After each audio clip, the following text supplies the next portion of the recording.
Shopee ada bersama Siripinang di tengah-tengah tua adat, di tengah-tengah acara adat. Orang melakukan apapun itu, pakai ritual apapun itu, penandanya itu adalah Shopee. Sampai hal-hal kecil kayak membicarakan sesuatu, mengundang orang atau meminta maaf, ya saya bawa Shopee 1 botol. Atau ada pejabat datang berkunjung ke desa, itu disambutnya dengan Siripinang, Shopee.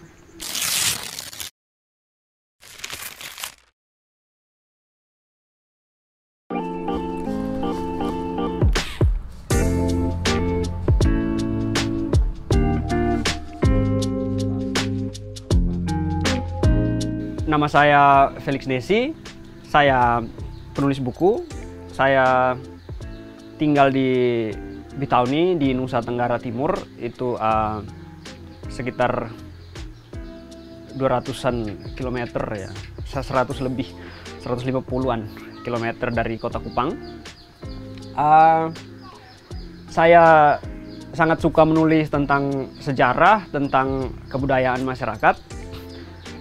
Buku saya yang pertama itu Usaha Membunuh Sepi, lalu Orang-orang Wetimu, dan yang terakhir yang baru saya terbitkan itu Kita Pernah Saling Mencinta, itu kumpulan puisi.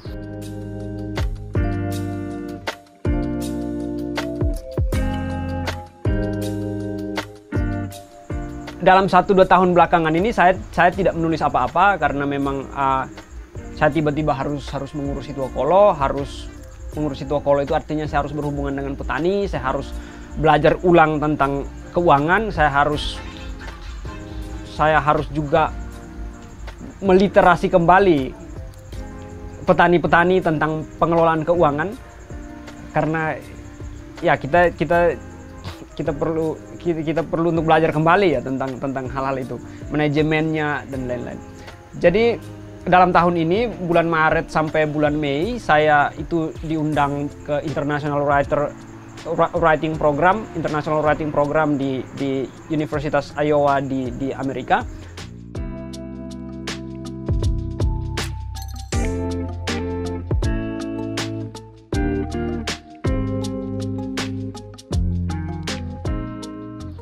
Tahun 2019 saya pulang dari residensi penulis Indonesia di Leiden, di Belanda. Begitu saya pulang dari Belanda, saya saya keluar dari pekerjaan saya di Kupang dan saya kembali ke kampung halaman saya. Saya mulai menetap lagi di Bitauni. Dan 1 bulan kemudian Corona, virus COVID itu mulai menjadi satu isu tahun-tahun berapa ya, akhir tahun 2019, tahun 2020 awal itu sudah sangat hangat, sudah sangat orang panik, dan saya pikir waktu itu yang paling tidak siap untuk dihantam virus corona itu adalah masyarakat di kampung.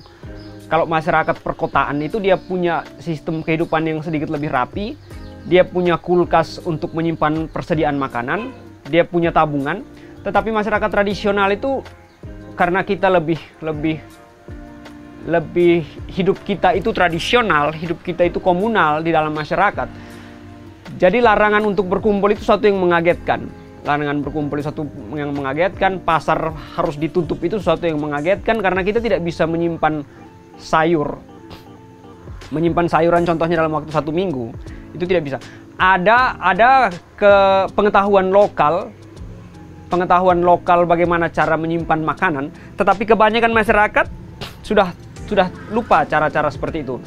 Jadi begitu Covid datang itu, saya pikir yang paling harus berjuang itu masyarakat di kampung. Mereka tidak boleh berkumpul karena di sini kan harus hidup secara komunal, kerja di ladang itu bersama-sama, buat rumah itu bersama-sama, semua dilakukan bersama-sama.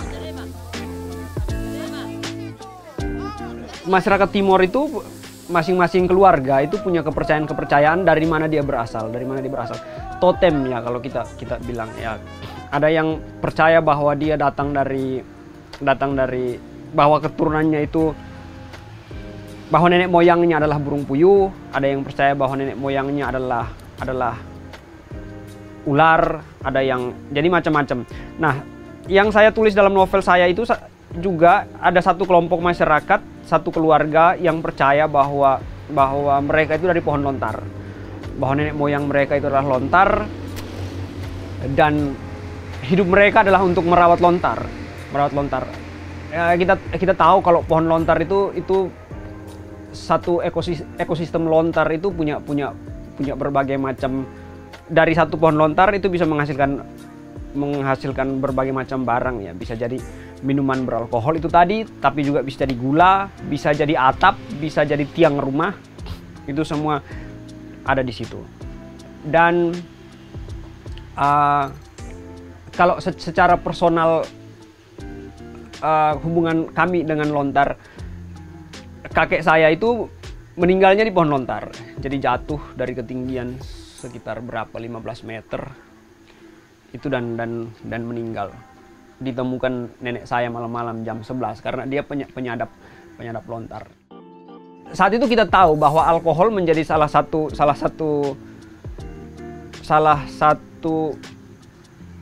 kebutuhan. Saya cari alkohol untuk bikin hand sanitizer waktu itu, harganya tinggi sekali. Harganya tiba-tiba melonjak, orang semua panik. Kita juga waktu itu masih beraba-raba bagaimana cara kita menghadapi COVID. Lalu saya mulai teringat bahwa dalam riset-riset saya saat menulis novel itu, salah satu hal yang saya lakukan itu adalah riset tentang produksi minuman tradisional Sopi. Itu adalah produksi alkohol secara tradisional dengan alat-alat tradisional. Akhirnya saya mulai memproduksi alkohol. Awal produksi itu memang dikhususkan untuk pembuatan hand sanitizer. Saya membuat hand sanitizer dan bikin di botol-botol semprot 60 ml dan lumayan bagus karena saya bagi-bagi ke teman-teman yang sopir, teman-teman terdekat atau yang biasa singgah ke rumah. Itu mulai kita bagi-bagikan hand sanitizer. COVID tidak hanya menyerang kesehatan orang, tetapi juga yang diserang adalah ekonomi, sistem ekonomi. Banyak masyarakat di sekitar sini mulai mengeluh dan banyak yang kehilangan pekerjaan. Akhirnya saya bisa melihat bahwa produksi alkohol ini juga bisa menjadi sesuatu untuk petani-petani lontar.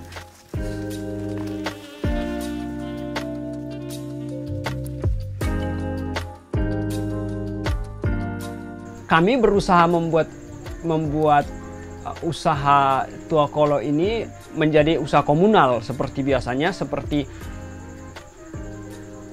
kebiasaan yang ada dalam masyarakat Timor ya. Jadi kerjanya komunal. Jadi ada petani yang bertugas untuk mengiris dan mengantar nira ke sini. Di sini diolah, nanti di akhir bulan kita lihat. Jadi kita bisa bekerja bersama banyak orang. Kami bikin paguyuban pengrajin Sopi dan petani-petani antar ke sini. Saya senang bahwa sekarang ini Tuakolo ini bisa menghidupi ada hampir 20 keluarga. Jadi yang pengirisnya saja itu ada sekitar 12 atau 13 keluarga. Itu keluarga yang memang dia cuma mengiris. Jadi pagi dia ke pohon lontar, dia iris malai lontar, terus dia antar nira ke sini.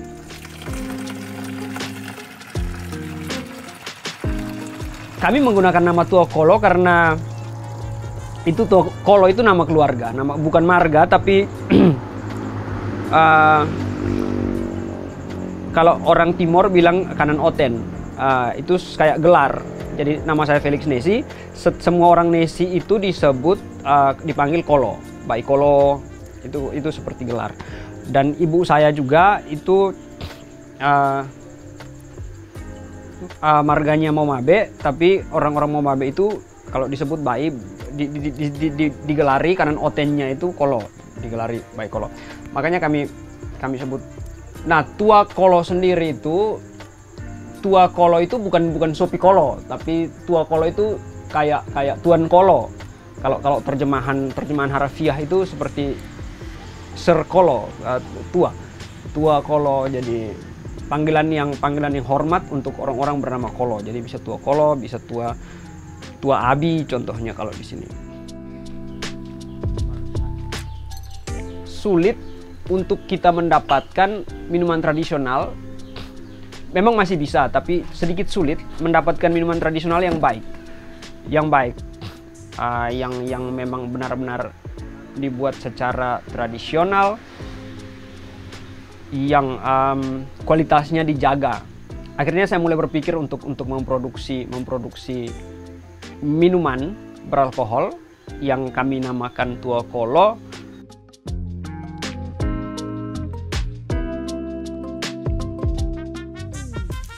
Tua Kolo Sopi Timor ini tidak beda dengan minuman yang lain, dengan sopi-sopi yang lain. Cuman saya memperhatikan yang pertama seperti metode fermentasi. Metode fermentasi itu walaupun fermenternya sama dengan bahan-bahan alami seperti yang lain, tetapi kita perhatikan seperti wadahnya, terus penutupnya. Lalu kita ukur SG dengan refraktometer tadi.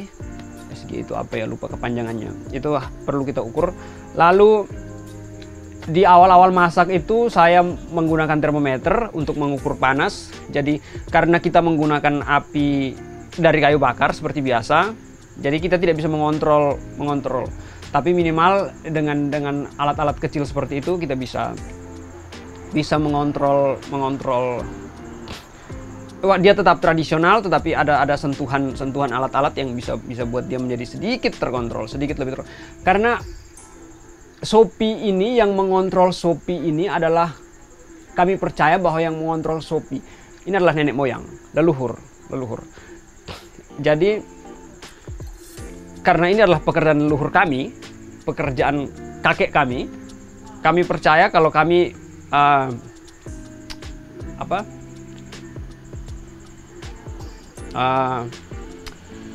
kalau kami masak Sopi itu kami masak bersama kakek.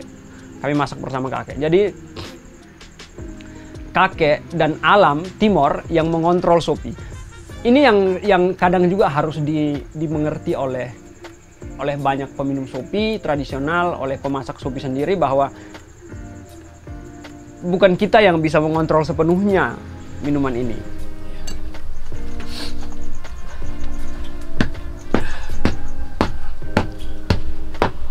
Jadi yang ini tadi dimulai lebih awal pagi, jadi sudah mau selesai kalau warnanya sudah seperti itu.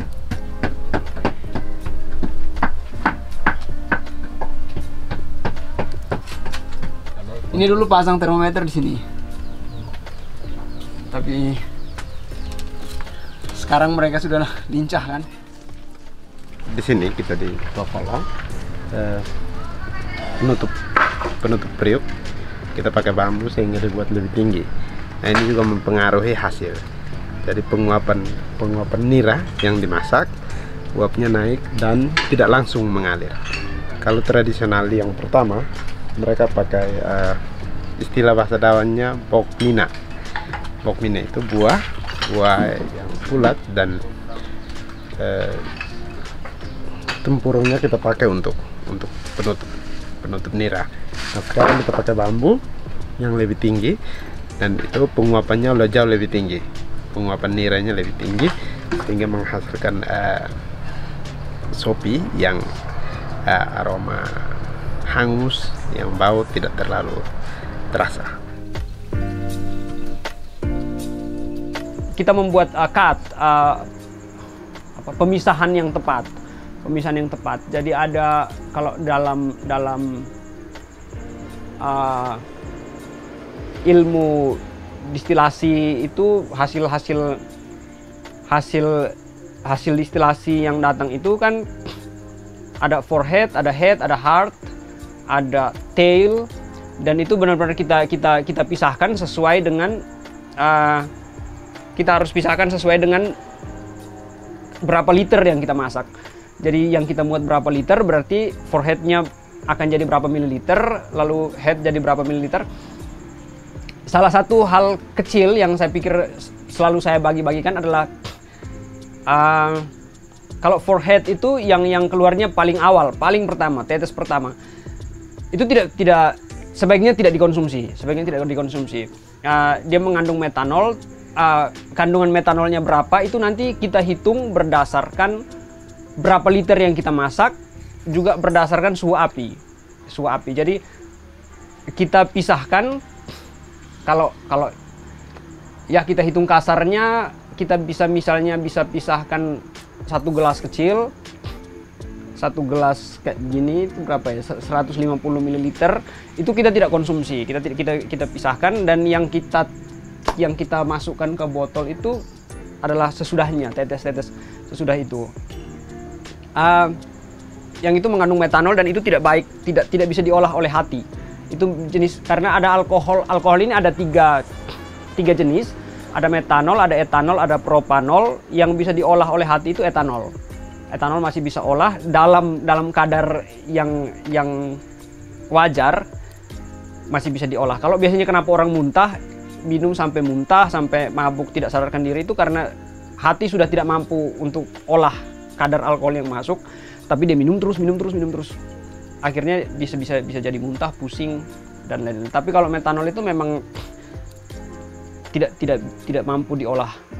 Jadi dengan sendirinya kepala sakit, dan efek jangka panjangnya lebih besar. Penyakit yang mengikuti itu lebih besar. Jadi di sini biasanya kita pisahkan, bisa kita pakai untuk umpan api, itu kalau dibakar menyala, ya kayak gitu.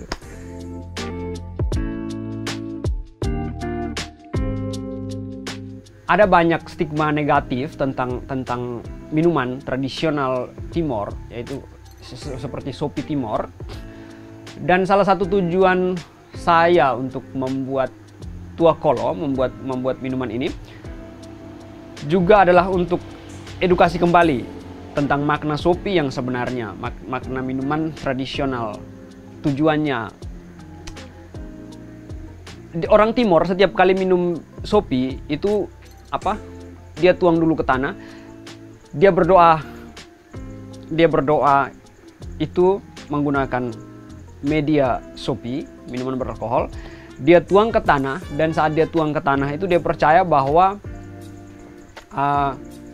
dia akan minum, tapi leluhurnya minum dulu.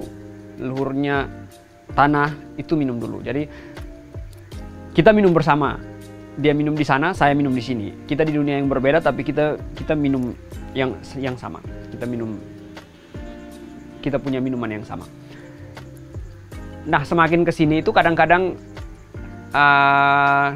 Sopi itu mendapatkan citra yang mendapatkan image negatif ya, peminum Sopi.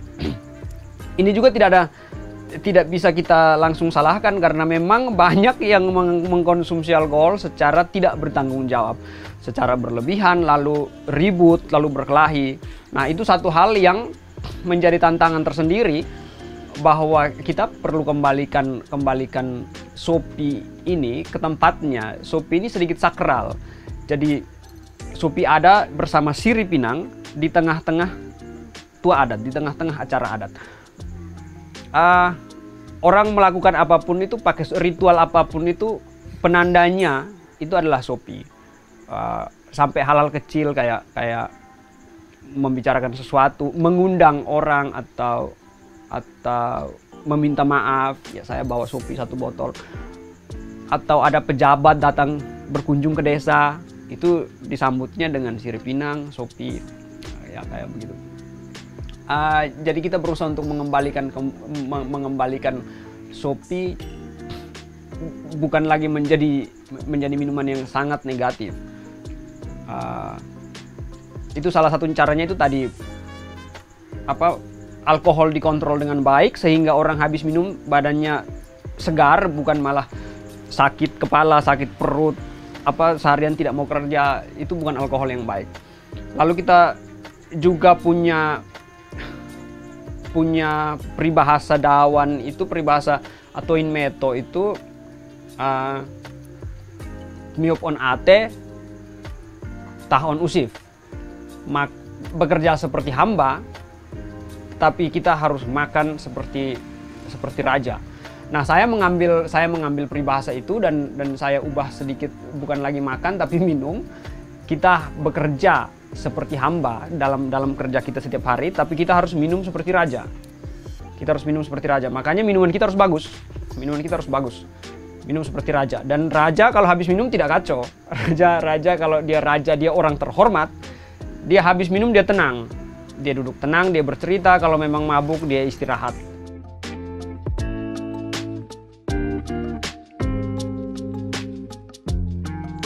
Kalau kita dengar cerita-cerita dari orang-orang pengrajin lontar yang hidup dengan membuat minuman tradisional, itu sudah banyak cerita yang kita tahu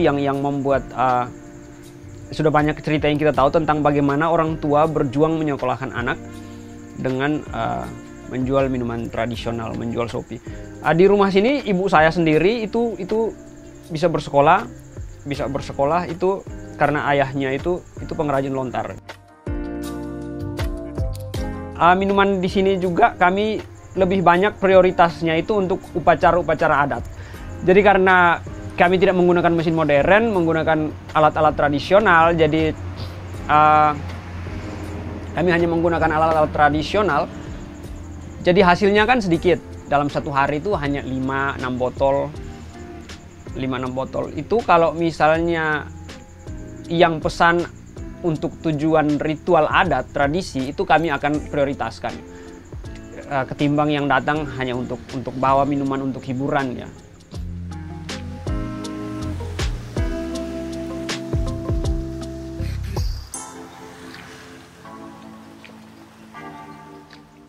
Saya berharap minuman Tua Kolo ini bisa menjadi satu contoh untuk masyarakat bagaimana memproduksi minuman yang baik, dan juga ada dampak untuk petani-petani yang bekerja, yang terlibat di dalamnya. Dan ya banyak mimpi yang kita pikirkan kemarin, bahkan mereka meminta kita untuk membuat koperasi produsen untuk paguyuban Sopi Timor, dan saya pikir itu nanti pelan-pelan akan kita jalankan juga. Bukan hanya Sopi, tetapi bukan hanya soal minuman, tapi karena di sini kita juga mulai membangun hal-hal lain terkait dengan tradisi budaya. Jadi kita juga membangun rumah budaya, kita membuat anyaman-anyaman, kita menenun, dan hal-hal terkait bagaimana kita melestarikan tradisi dan kearifan lokal masyarakat Timor. Saya berharap eksperimen seperti ini bisa menjadi contoh supaya lebih banyak anak-anak muda yang mengangkat tradisi, mengangkat budaya, dan kita bisa hidup di tanah kita bisa hidup dari tanah kita sendiri.